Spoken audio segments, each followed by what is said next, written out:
This is not about the Big 12 just making a business deal. It's about making a statement overall where college sports are headed. And depending on how you look at this could either be a creative way to find new money in an industry that continues to change each and every single day, or it could be a warning sign that some schools are starting to borrow against a future that they are not guaranteed to completely.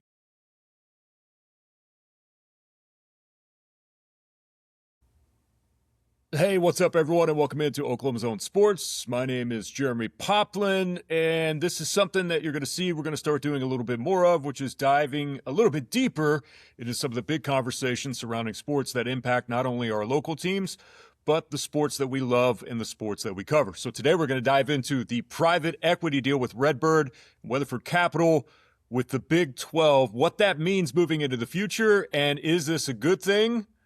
I don't know if it is. These are just my thoughts, but we'll dive into it here coming up in just one moment. Hit that like and subscribe button to Oklahoma's Own Sports, and you're guaranteed to get the best coverage of the Thunder, OU, OSU, University of Tulsa, and this, what we're going to dive into here much, much more of moving forward into the future. All right, so let's talk about the Big 12 capital deal and how that could impact the conference with what the future looks like and the CBS leverage question. So, couple of questions. Mainly the one that I keep coming back to on this is involving the Big 12. Is this really a form of innovation the way that Brett Yormark has talked about, or is this desperation that's dressed up much nicer than this Callaway vest I have on?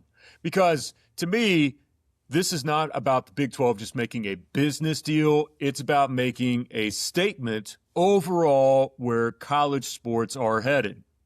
And depending on how you look at this could either be a creative way to find new money in an industry that continues to change each and every single day, or it could be a warning sign that some schools are starting to borrow against a future that they are not guaranteed to completely control.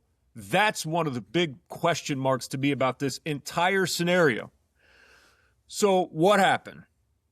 This has been talked about since December, but Ross Dellinger from Yahoo Sports last week had a story that said that the Big 12 has approved a deal with RedBird Capital and Weatherford Capital. This is a little bit different than a fully private equity takeover. It's not what we saw in the Big Ten and that proposal that got ultimately shot down, and rightfully so. It's not every school handing over a chunk of the future and league revenue, but it still is private capital entering the conference structure in a way, right, that we haven't necessarily seen before. So there are three parts to this. First, let's start with the Big 12 league office. They get money.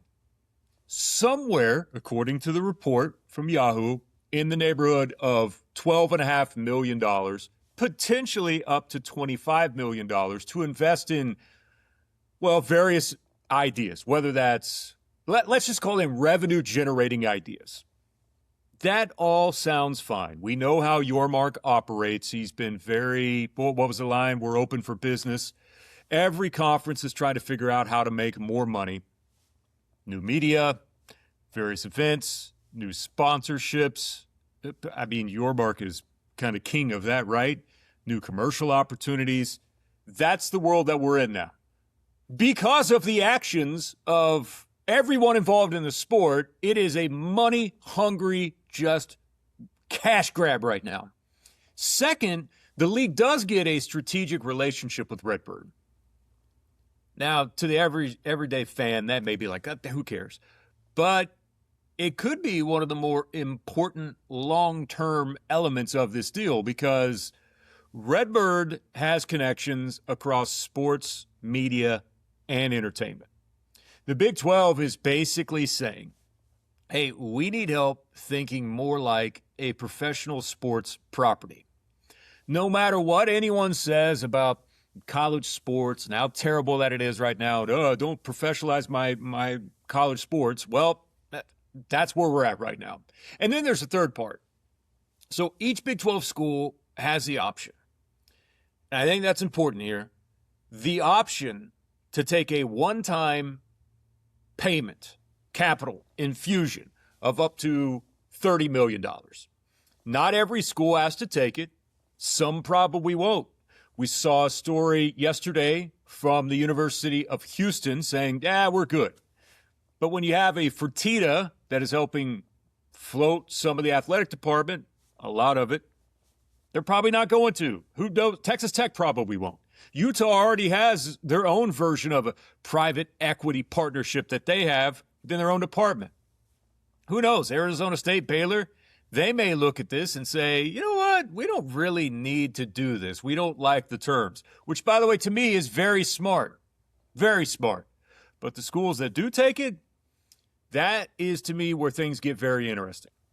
Because, as you know, nobody's just handing out $30 million because they love college football. More than likely, RedBird and Weatherford are doing this because they see how fiscally irresponsible that not only conferences are, but we are as a whole in collegiate football and collegiate athletics.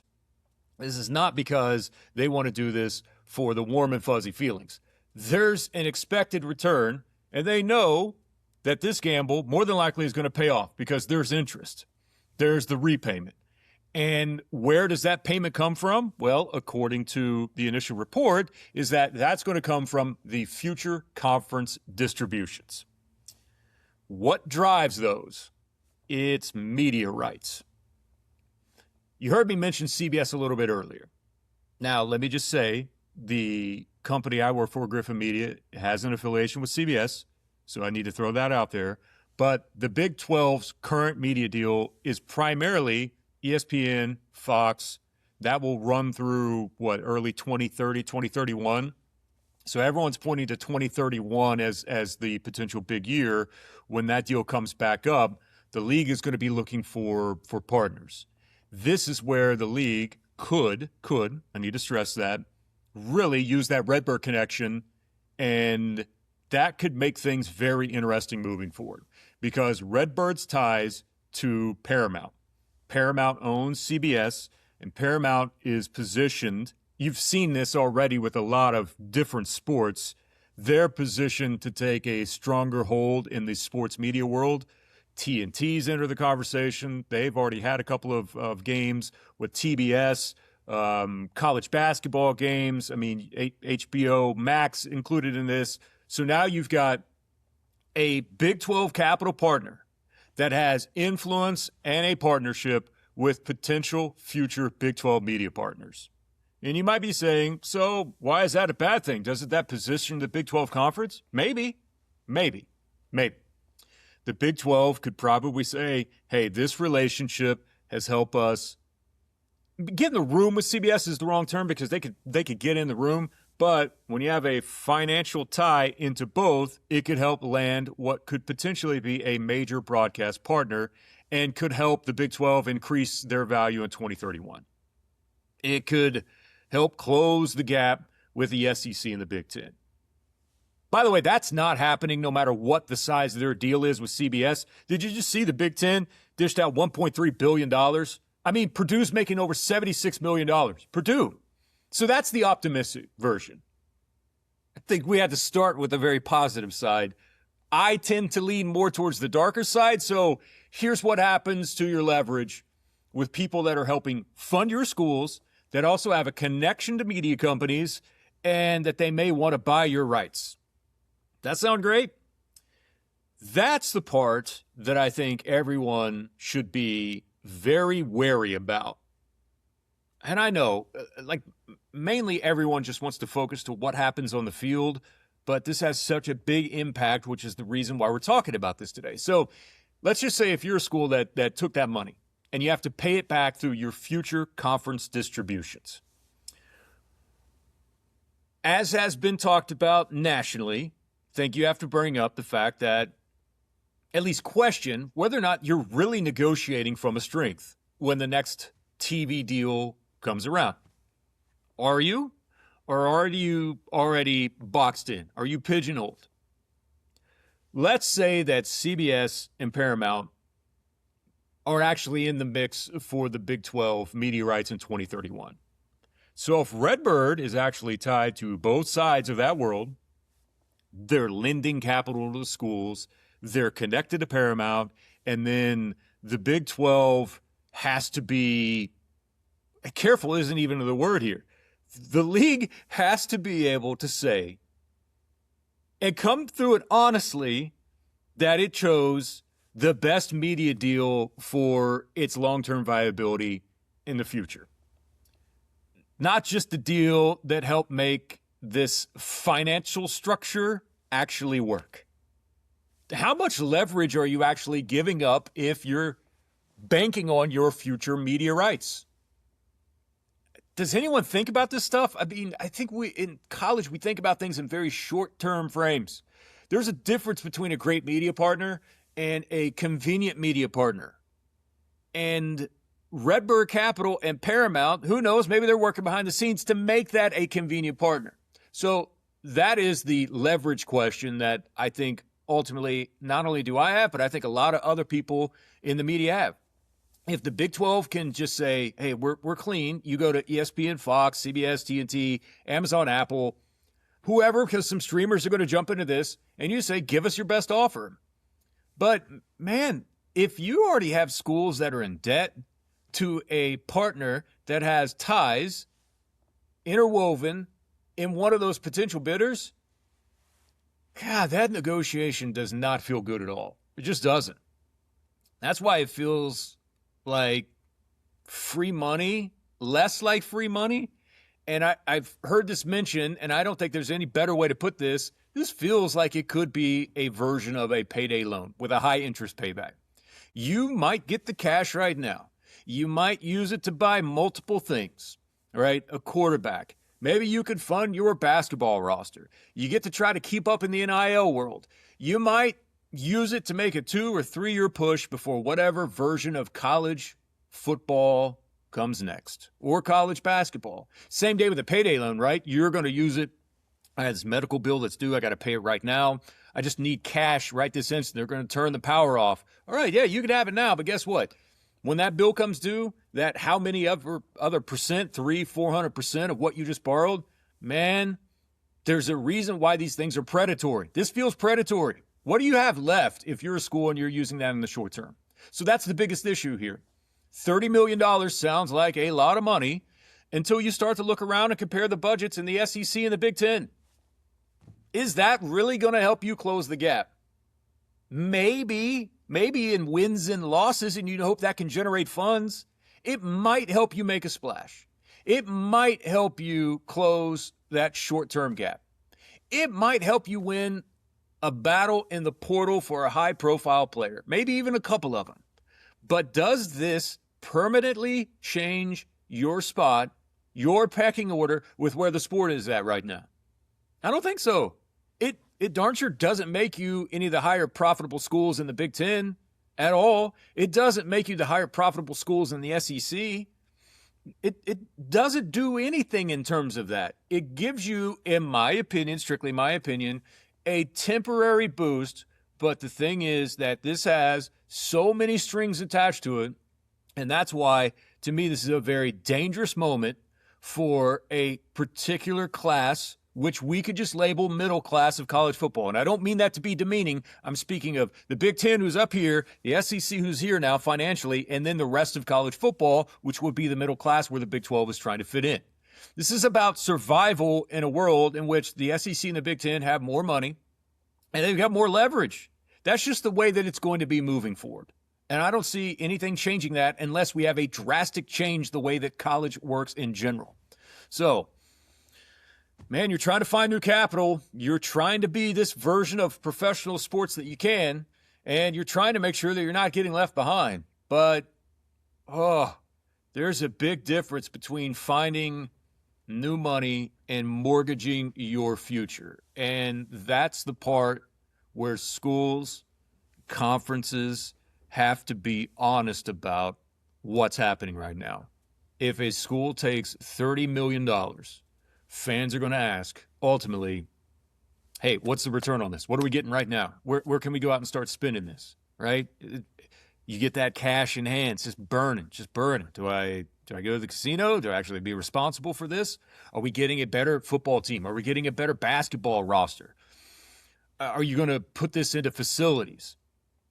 Do facilities matter as much as they used to? Are we getting a seat at the table with the next version of college football if we take this $30 million?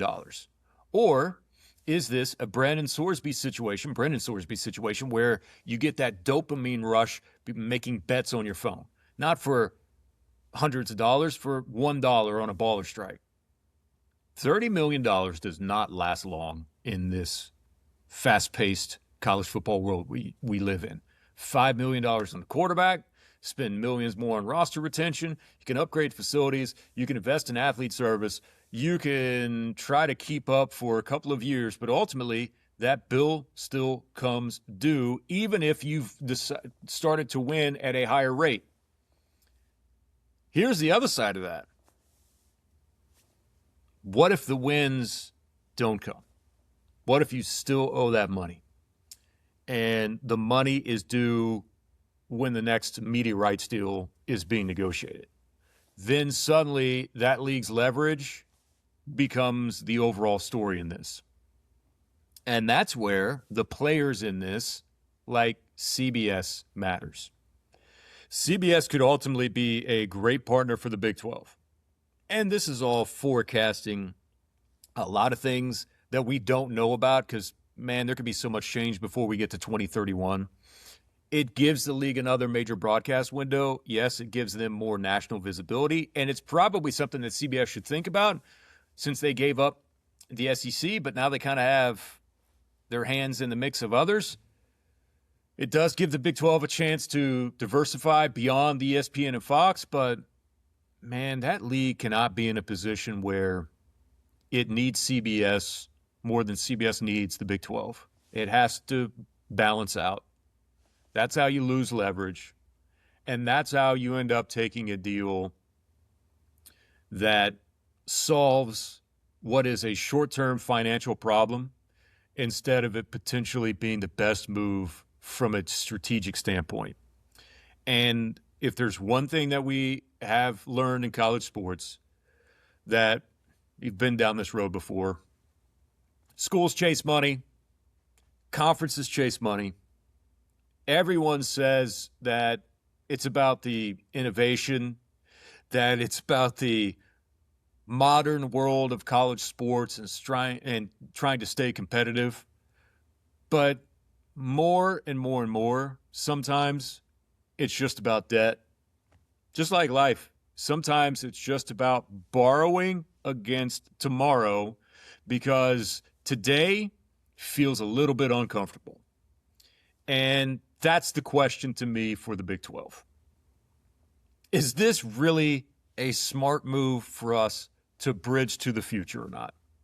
Or is this ultimately a very expensive way to stay in the same place and maybe put yourself even further behind in the future?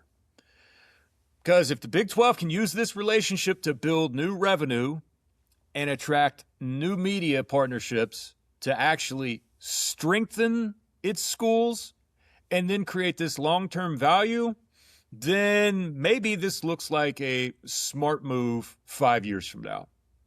I don't know. I don't have the answers to this. But if schools take the money and spend it quickly, then you fail to close any type of competitive gap. And then you enter 2031, you're looking around going, wow, we're worse off than where we were in the media rights negotiation with this repayment pressure hanging over them. The only thing that you've done is you've allowed private equity to win. And by the way, they win a lot. They win the majority of the time. The deck is stacked against you. This becomes a very cautionary tale. CBS angle is not about who's going to televise Big 12 games to me. It's about who has leverage with the next deal when it gets paid. And in college sports, right now, leverage is everything. It just is. And that's some of the major questions that a lot of these power players have to ask themselves. Is if you think that private equity hasn't taken a look at everything that's been happening in college sports and says, well, there's an easy crash grab, then you haven't thought this through at all. Because trust me, they have. That's why this feels like a very, very important decision individually from these schools. Some have already said no, some we haven't heard from yet, and I'm fascinated to see how this ultimately turns out and what this means moving forward. I got to bring up one thing. So let me look real quick at some notes here because I want to read this, because this was from Brett Yormark. See if I could just pull this up right here. Brett Yormark has said a couple of times that we are not in the private equity business. We believe that the trajectory of our conference is terrific. We got a lot of growth. We don't want to share that. Having said that, strategic alliances, whatever they look like, that help us create value for our member institutions is something I sign up for. Okay, fine. Which is why this deal was crafted the way that it was, right? Where they're not having to force feed this to schools. They can make their own decision. And for the conference, ultimately, an influx of cash may be fine, depending on what they have to give up down the road. But man, this really, really is a scary situation to me for a lot of these schools and what decision they make. Hey, thank you for tuning in. Hit that like and subscribe button. We'll do some more of these as news ultimately comes up. It's the world of sports. There's no downtime now. Variety of different things for us to talk about on a daily and weekly basis right here on Oklahoma's Own Sports, and we'll see you next time. Thank you for watching this Oklahoma's Own digital studio stream. Stay with News on 6 online and on television anytime for the latest news, weather, and sports.